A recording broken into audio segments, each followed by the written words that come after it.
Hello friends, welcome back to my YouTube channel Mukesh English. This is Mukesh Soni. In this video, we are going to have a discussion of functional English grammar and study skills question paper of first semester March-April 2023 examination. This paper is quite common even for the third semester also. So we are discussing here first semester examination which happened in the March 2023 functional English grammar and study skills. So duration as usual 2 hours 30 minutes and the maximum marks 60. Now, before that, let's know the syllabus here. There are three sections: functional English grammar, writing skills, and reading skills. Under functional English grammar, you have the topics spoken English, then basic sentence patterns, then functions of various types of phrases like noun phrase, verb phrase, adjective phrase, adverbial phrase, and the prepositional phrase. Then functions of the clauses, noun clause, adjective clause, adverbial clause, prepositional clause. Then the tense and aspect. Then section 2, writing skill, where importance of writing skills, mechanism of writing, then functional use of writing like personal, academic, business. Then the writing process here, finding material, drafting, revising, editing, finalizing. Then models of writing here, dialogue writing, email writing. Section 3, reading skills, the meaning and process of reading, strategies and methods to improve reading skills, sub skills of reading, that is skimming, scanning, extensive reading, and intensive reading. So that is the syllabus for functional English and grammar, having three sections. Now, to begin with the question paper, here you have compulsory 10 questions. In the first part of the question paper, you'll be asked here 10 questions compulsorily without any choice, and 2 marks each question. So 10 into 2, 20 marks. Question number 1, what is spoken English? Spoken English is English that is spoken by people to converse and communicate. It comprises the usage of words, phrases, and sentences verbally in order to communicate or express ideas or feelings to people around us. Expand SVOC, that here refers to subject plus verb plus object plus complement. Then question number 3, define noun phrase. What is noun phrase? Noun phrase is a group of words which is headed by a noun that includes modifiers. So we have a sentence here, like we have the nouns like the man, a girl, the doggy, right? The modifiers here, men, modifiers are the, a, and the. These are the modifiers. So we have an example. My brother is trying to convince the family that he is a compulsive liar. None of us believes a word of it. So, which is noun phrase here? My brother, the family, a compulsive liar. None of us, a word of it. We have few more examples on the right side of the screen. You can see a bird, the little boy, lawyer with a kind smile, the building on the corner. These are all the noun phrases because that includes a modifier or article or the. Next question, what is prepositional phrase? Prepositional phrase is a group of words that consist of a preposition, the object of the preposition, and any modifier. So let's take an example. The genie from the brass lamp granted 3 wishes. So we have prepositional phrase here, the genie from the brass lamp granted 3 wishes. Sorry, we have the prepositional phrase here, from the brass lamp. From the brass lamp is the prepositional phrase. So which is a modifier here? We have modifier from, we have modifier the, and the object is here lamp.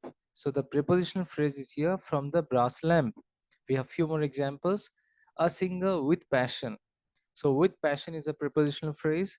A town near London. Near London is a prepositional phrase. Keep in time is a prepositional phrase. He acts without thinking. Without thinking is the prepositional phrase. Next question, mention any two functions of clauses. Clauses are the building blocks of sentence. A clause is a group of words that consist at least a subject and a verb.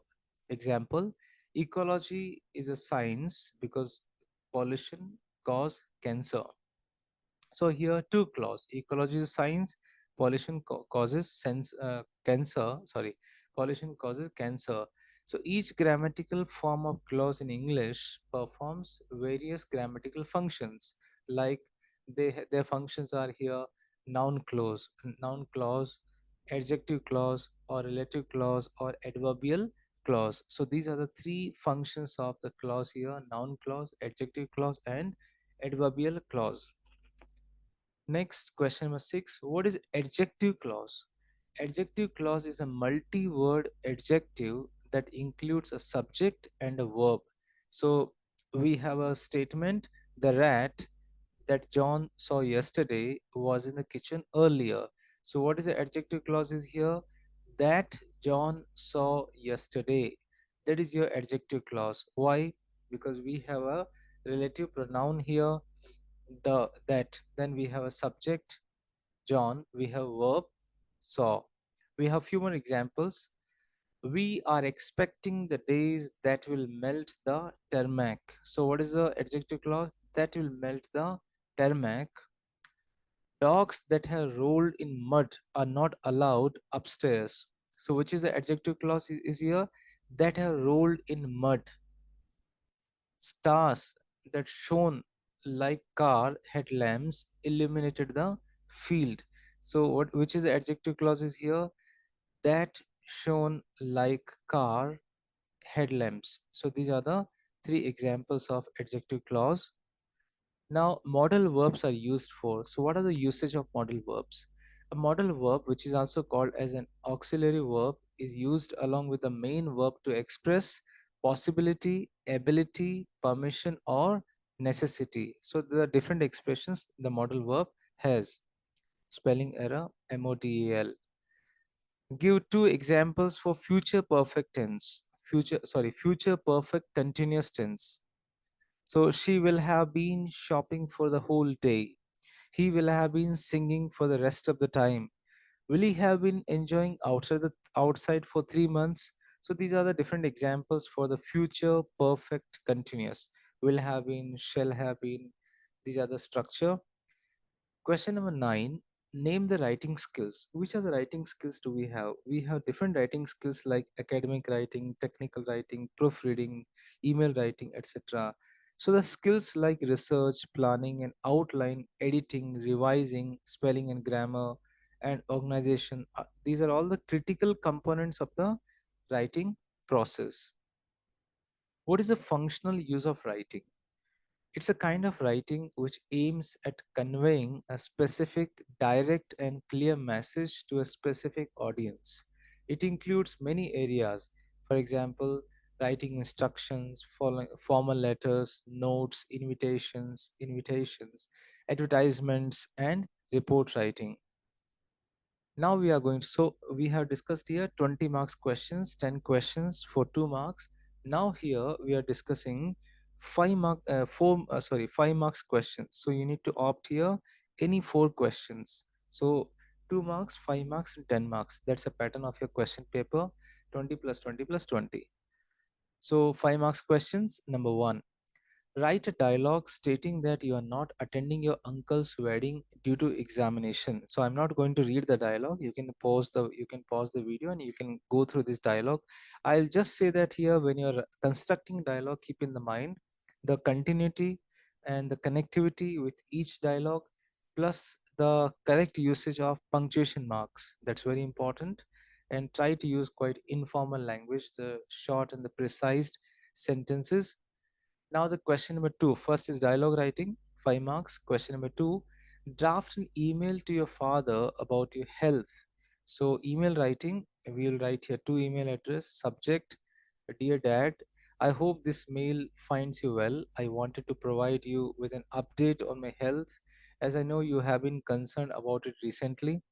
Over the past few weeks, I have been experiencing some health issues. While I initially thought it might be a minor problem, it has persisted and started to affect my daily life. As you know, I have been experiencing stomach pain since 2 weeks. I didn't want to worry you unnecessarily, so I consulted a healthcare professional. and I recently had some tests done to determine and the underlying cause of my stomach pain. I'm awaiting the results, which should be available in the next few days. I want to assure you that I'm taking this situation seriously and following the doctor's recommendations. I'm doing my best to stay positive and take good care. I understand that this may be concerning for you, and I want to keep you updated throughout the process. I will let you know as soon as I receive the test result and have more information about my condition. Your support means a lot to me, and I appreciate your understanding and concern. In the meantime, please keep me in your thoughts and prayers. I'll do my best to stay strong and remain optimistic about the outcome. Thank you for being there thank you for being there for me. That your love and support are invaluable to me, especially during challenging times like this. Take care. I'll be in touch soon with an update. Warm regards, Suresh. So, like this, you need to construct an email following the email format, 5 marks. Third question is here, name the sub skills of reading and explain. Very important question. Now, the same question is given for 10 marks, so I have not repeated the answer. In for the 10 marks, you need to elaborate it. So there are four sub skills or techniques of reading. Number one, skimming.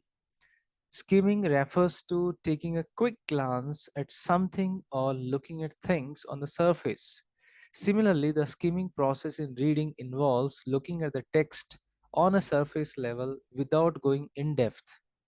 It refers to the process of reading only main ideas within a text to get an overall impression of the content. By doing so, the reader eliminates the unnecessary details in the text like stories, examples. Sometimes while reading the newspaper also we don't like to go through in depth. We just see the first paragraph. That's called here skimming. Second is here scanning.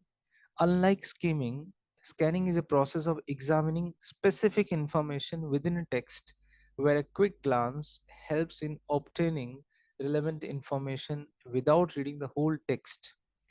The basic purpose of the scanning is to extract only the required information from the text, irrespective of whether the reader has understood the text or not. Third is here, the third subskill of reading is here, intensive reading. An intensive reading is a An intensive reading is a method of reading through which readers acquire in depth through detailed and comprehensive perusal and assimilation of a written piece. To read intensively demands having an all-around focus and concentration while reading a piece of writing in order to have the best available understanding of the content and concepts. Intensive means to say in depth, very too much concentration you pay. Fourth is here extensive reading. The next subskills, extensive reading is a form of reading that seeks to cover a large quantity of text, usually with the aim of grasping a general understanding of the book. To read extensively means to read widely, like a novel reading, some sort of granth reading, as we say. So these are the four sub skills: skimming, scanning, intensive reading, and scanning and skimming. Sorry, extensive reading. Now the next question you have here. Five sentences will be given, and you need to identify the tense. This is again for the 5 marks. She likes roses. So here we have simple present tense. He had done his duty, past perfect tense. I will come tomorrow, simple future tense. I will have written a letter, future perfect tense. I will have been writing letter, future perfect continuous tense. So these are the 5 questions for 5 marks. Last question with choice for 5 marks. Out of 5 questions, you need to select four. So write a note on the advantages of dictionary. What is the importance of dictionary? A dictionary is a valuable reference tool that provides numerous many advantages to individuals of all ages and backgrounds. Here are few importance of dictionary. Number one, it enhances vocabulary. Dictionaries are excellent resources for expanding one's vocabulary. They provide definitions, synonyms, antonyms, examples of word usage, helping users understand words in context, use them more effectively in writing and in conversation. Next is here improves spelling. Dictionaries are essential for improving spelling skills. They provide correct spellings of words and often include phonetic transcriptions, making it easier to pronounce words accurately. Helps in pronunciation. Many dictionaries include pronunciation guides such as the International Phonetic Alphabet IPA or simple pronunciation keys. These guides help users pronounce the words correctly, enhancing their verbal communication skills. Offers definitions. Dictionaries provide clear and concise definitions of words, helping readers understand the meanings and their nuances. This is particularly useful when encountering unfamiliar or complex terms or the words. Provides etymology. Dictionaries often include information about a word's origin or its history. Understanding the etymology of a word can provide insight into its meaning and evolution over the time. It promotes effective communication. Dictionaries assist in effective communication by ensuring that individuals use words accurately and appropriately. This is crucial for clear and precise writing and speaking. Supports language learning. Dictionaries are indispensable tool for language learners. They help learners build their language skills, grasp grammar rules, and navigate the intricacies of a foreign language. Encourage independent learning. Dictionaries empower individuals to learn independently. They can look up unfamiliar words while reading, allowing them to grasp the overall meaning of a text and enhance their comprehension. Assist in academic work. Students benefit greatly from dictionaries when conducting research, writing essays, or studying. Dictionaries help them understand complex academic text and improve the quality of the written assignments. Accessible in various formats. Dictionaries are available in print, online, and digital formats, making them easily accessible to a wide range of users, including those with diverse learning preferences. Thus, dictionaries play a vital role in language acquisition, communication, education, and personal enrichment. So these are the five out of five questions you need to attempt. Four questions, each for 5 marks. Now we are going to have a discussion of 10 marks questions, and out of three questions, you need to attempt two questions. Question number one: which are the strategies and methods to improve reading skills? Improving reading skills is essential for comprehension, critical thinking, and overall knowledge acquisition. Here are several many strategies and methods to enhance reading skills, such as number one, vocabulary self-selection strategy (VSS). Improving vocabulary is essential to develop an advanced level of learning a language. This strategy allows readers to choose any word from a text that they are reading and learn more about it. Readers maintaining a vocabulary log or a book to record such words helps them to use these words for future purposes. Story maps. A story map is a technique similar to mind mapping where graphic representations are used to visually organize text. For example, if you are reading a novel or a short story as a part of the prescribed syllabus, you would draw a story map identifying the plot, characters, setting, etc. That's going to help you to read the text carefully. Story maps provide readers with elements of the story and help them for the better comprehension. So, if you make the story map, obviously you have to go through the story in depth. So, you will read very deeply, in depth. You will go through it. Compare and contrast diagrams. This strategy helps in establishing similarities and differences to encourage deep thinking among readers. One of the most common templates used in the Venn diagram, this Venn diagram, The use of diagrams in reading benefits readers. You need to scan a text, summarize it, make notes. Now we have the another method that is called SQ3R. SQ3R is a proven strategy to increase reading comprehension. It has been widely used by the learners for over 5 decades and consists of 5 steps. So it has 5 steps are here. S, survey.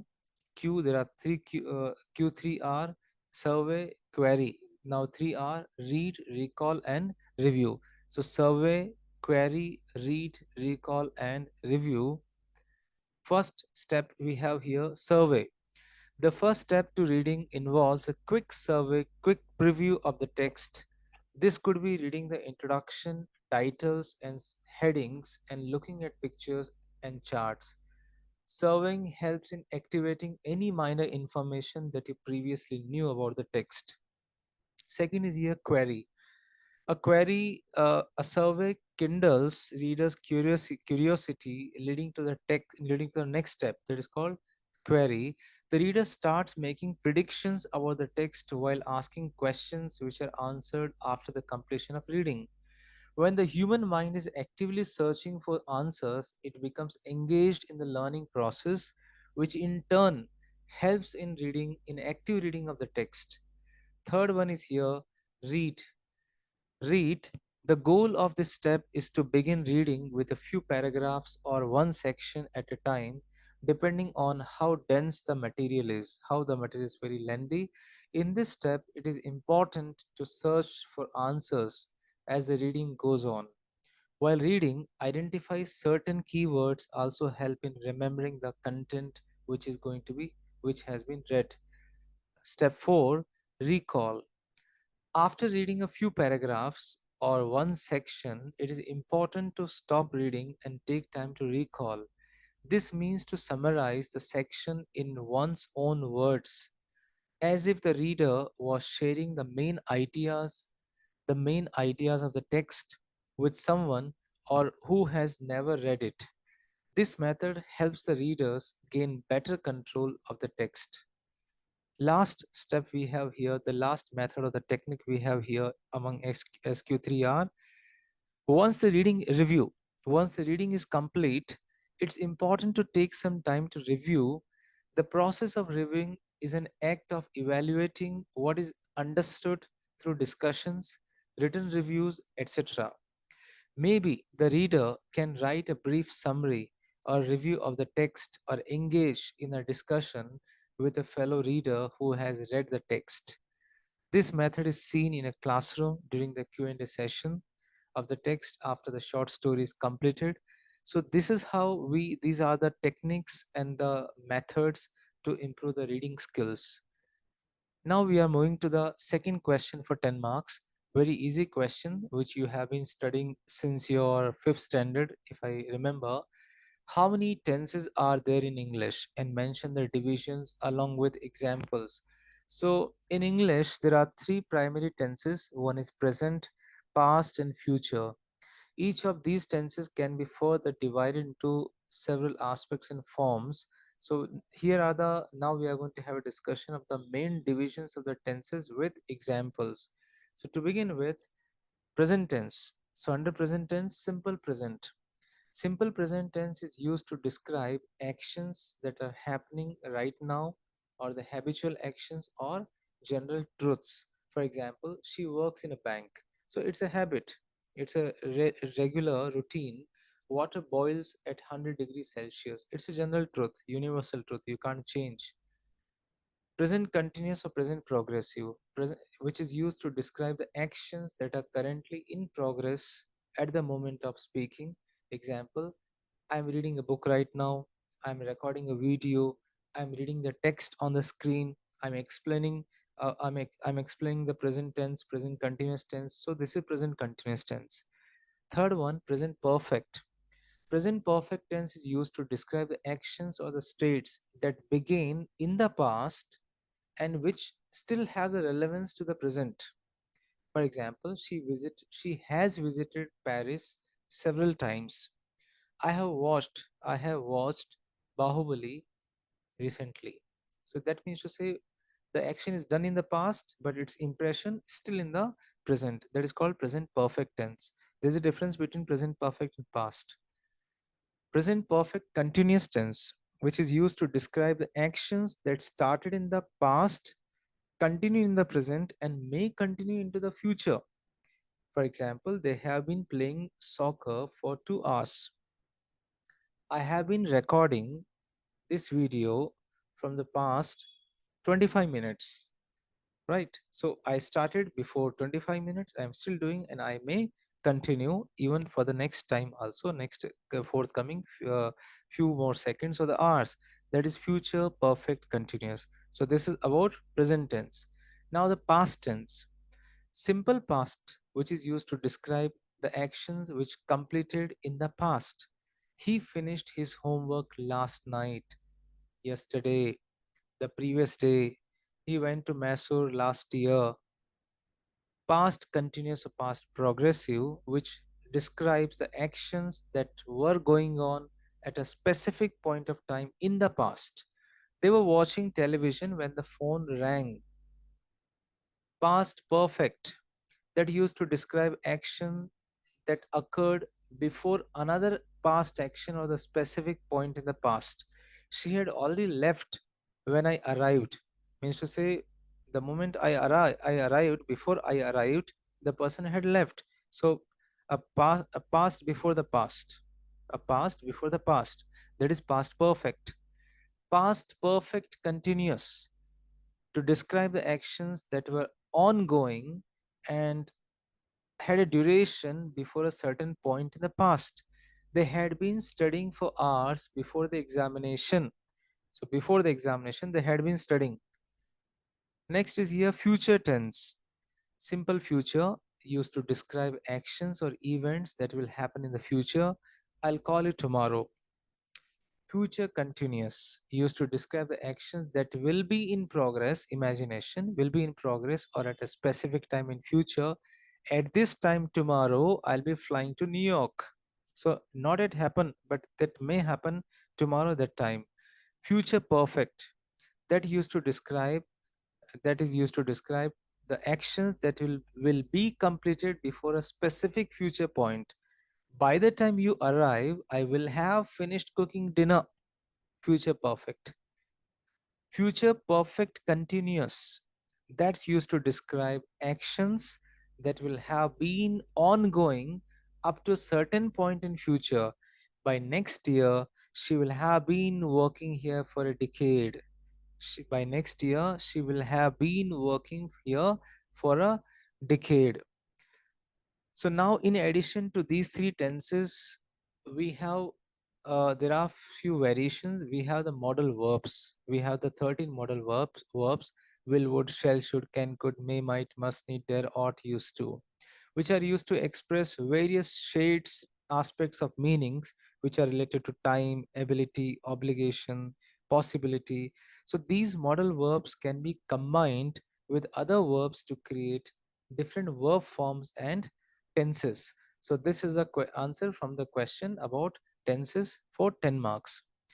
Now we have another question is here. What is skimming, scanning, extensive reading and intensive reading? So these are the sub skills of reading. So I have already answered this question in my previous 5 marks question, where we had discussed these 4 sub skills of reading. You can go back and you can go through that questions answer in my in the part 2 we have discussed here, and you can add here few more examples to make your answer more effective, to be worth for 10 marks. So friends, this is how I have solved here first semester March April 2023 question paper of functional English and grammar. And so very soon you can also see very shortly the another question paper of uh, third semester functional English and grammar, the question paper, also a question paper solution. And you can go through the links of model question paper and this question paper and the third semester question paper. All the 3 videos links you can see in the description box. So I hope these 3 videos will definitely help you to get the best marks in this open elective question paper. Thank you so much. If you like this video, click on the like button, write in the comment box. If you're not yet subscribed, please do subscribe my channel. Thank you so much. Dear friends, thank you so much for watching this video. You can reach me at mukeshenglish@gmail.com. Please do subscribe the channel, click on the like button for more videos on literature, workbook, pronunciation, grammar, communication skills, presentation skills, interview skills. Stay in tune with Mukesh English. Thank you once again.